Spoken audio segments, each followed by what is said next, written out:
So what we have here is a Denon AV receiver that is known to have output, but nothing on the front panel shows up. So if we click it, you hear the relay, and seems like something's there, but nothing is showing.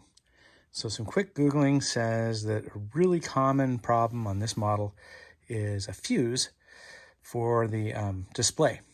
So we're thinking that it's just the display that's not showing, but the unit's actually working. So in order to do that, we're going to open the unit up. And I can't do that and tape at the same time, so I'm going to turn this off. All right, we've got the cover off. It's really easy to take off. There's 3 Phillips head screws on each side and 3 across the top back. Pretty obvious which ones come off to get the case off. So you do that, and then the display fuse is this little thing right here that looks like a capacitor, but it's not, it's a fuse. And these 2 little solder things right here are its legs. So what we're gonna do next is desolder those and pull it out. I couldn't find, well, I could find the replacement part for it. It's a 100 milliamp fuse, slow blow, but it's underfused. So everybody says go to 200 milliamps, and I found a close approximation with a 250 milliamp fuse, but they don't look like capacitors. They look like this. So these are 250 milliamps, slow blow, and I'll desolder that and stop and show you how that went. And I'm going to use a regular soldering iron, some flux, and a solder sucker, and take that out of there. A lot of people say you got to take that board out to get it out, but you don't really, since they're soldered in from this back side that you can reach. So I'm going to pull the solder out of those joints. I'll use the soldering iron. You can see this one leg is kind of bent over it after, or probably before it was soldered. So with the soldering iron, I'll melt that and push it back up so that it's standing straight up, so it'll be easier to pull out. Probably the same thing a little bit on this other leg too. They're both bent, and they were bent before they were soldered. So I'll straighten them out so I can pull the solder out, pull that thing straight out of there without damaging the board, and we'll go from there. Just a tip to anybody about soldering, it's best to clean the surface and put some flux on there.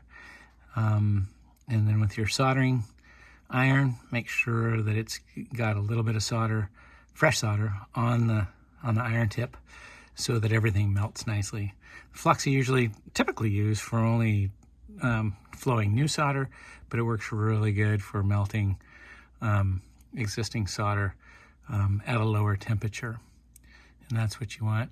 You want to do everything you can do at the lowest temperature possible without leaving the heat on there for a long time, because if you don't, you'll burn the board.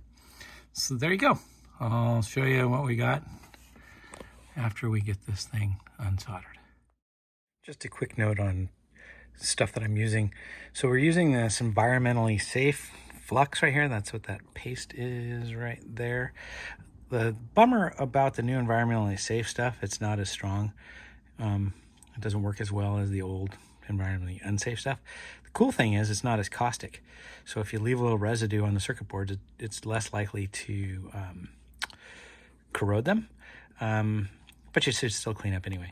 The other thing I'm using is the solder sucker. So once everything's melted and I want to pull that solder out of the hole, you push this thing down, you put this right at the hole with the soldering iron on it, and you pull the trigger, and it does a little bit of vacuum, pulls that solder right out of there. I've already cleaned the area with alcohol. I've got a little flux on there. So here we go. All right, we've got the little thing out of there. After it was out, we took the solder sucker and cleaned out those holes. So they're good. So now we're going to take the new fuse and shape it for that spot. As you can see, since we've got a different kind of fuse, the fuse is longer than those holes are wide. So I'm going to change the orientation, and I'm going to have it go this way and bend one of the legs around to the other side.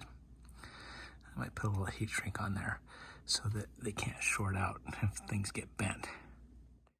So here we go. We got this thing set up, and we're going to leave the fuse on this side, just because of the orientation. It's easier.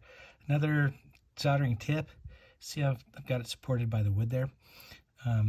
What you want to do is orient your things you're soldering so that they don't move while the solder cools. If it moves while the solder cools, it can get cracks in the solder, or it could be a cold solder joint, and that's going to affect continuity. You want things to remain stationary until the solder fully hardens. And there we go. What I didn't mention earlier also was that I put more flux on those pads on the board and on the legs of the fuse. You want to use flux everywhere. It's a chemical cleaner and it makes the solder flow. And you can see that those are nice shiny solder joints, not cold. So the solder joints should be good. Whether this fixes the problem, we'll find out.